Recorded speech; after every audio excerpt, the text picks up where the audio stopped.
Welcome to my studio. Thanks for dropping by.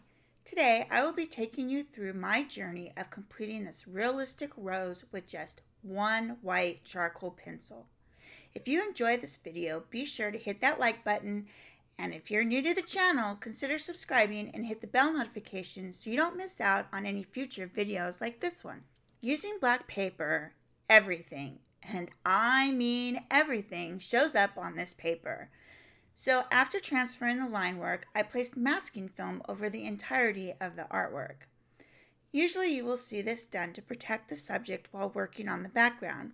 In my case, I wanted to protect the background and use different areas I was going to be working on as I created this artwork. It just keeps everything clean and tidy and prevents smudging and having to retransfer your lines.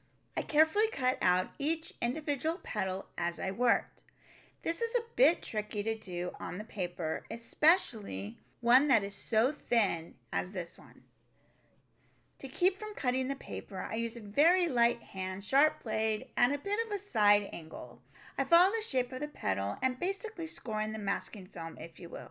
Some instances it will cut through to the paper, but to ensure I don't cut the paper itself, I like to use this scoring method. Then, as I lift up the masking film that I want to remove, I will follow that same score line to cut the rest of the way through. For the most part, it will follow that same line that you have already placed in the film, but you still need to be very careful and follow the shape. I've had much success with this technique after a bit of practice.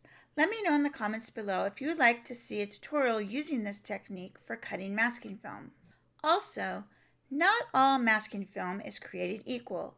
So you will need one that isn't excessively stretchy and cuts easily with a craft knife. I am using Xrissart Low Tack.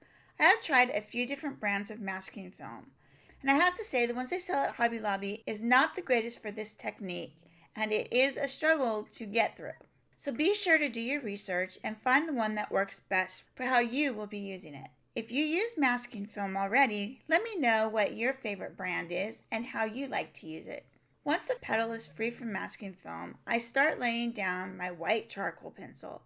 Since my darks are already established, I only need to worry about establishing my midtones and highlights. I use a light touch and start by blocking in my highlight areas, carefully fading out into the midtones. I leave the paper showing through for the shadow areas. Once I'm happy with that initial laydown, I take my blending stump and I blend out the charcoal. I then go back with my Tombow mono eraser to establish the petal texture. I will go back and forth between the pencil, blending stump, and eraser to get the petal as I want it to look. I also like to use Q-tips or cotton buds to dab some of the dots and texture to lighten them just a little bit if I find that they are too saturated. I try not to use my finger too much on this paper since it is black, and I don't want to transfer the oils from my hands onto the paper as it will be very noticeable. The Strathmore Artagain paper I am using does have a fine texture, so you really need to be careful when laying down the charcoal to not press too hard to flatten the tooth. Not only do you want to keep that tooth for additional layering if needed, but you also want to use it to your advantage when creating the different textures of the rose. As I work, you'll notice I work in sections, not only by petal, but also within the petal. This way I keep track of where I am so as to create less confusion and a bit more streamlined workflow. Once I'm happy with the current petal, I then cut the masking film away from the next petal and begin the process again. I use two different sizes of blending stumps appropriate for the area that I'm working in, a very small one and a medium-sized one.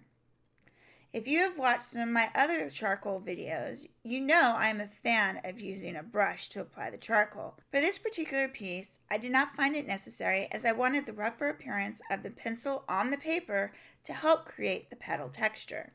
Another tool you'll see me bring out is a kneaded eraser. I use this in a similar manner as the mono eraser, just in larger areas, or to dab and pull up some of the pigment when I don't want it so bright. By using a dabbing motion instead of erasing or back and forth motion, you lighten, or in this case, darken the area by lifting the pigment off. You will see at the end of this video when I sign my name a good example of this, as it was just way too bright for the piece overall. So to tone it down, I dabbed it with the Kneaded Eraser to darken it so it fit more in line with the artwork and not the first thing you see. After completing all sections of the rose, I then lift off the remaining masking film covering the background. Not only does it leave the background nice and clean, but also very crisp edges to the rose. I'm Wendy O'Brien. Thanks for watching. Don't forget to subscribe, and until next time, keep on arting.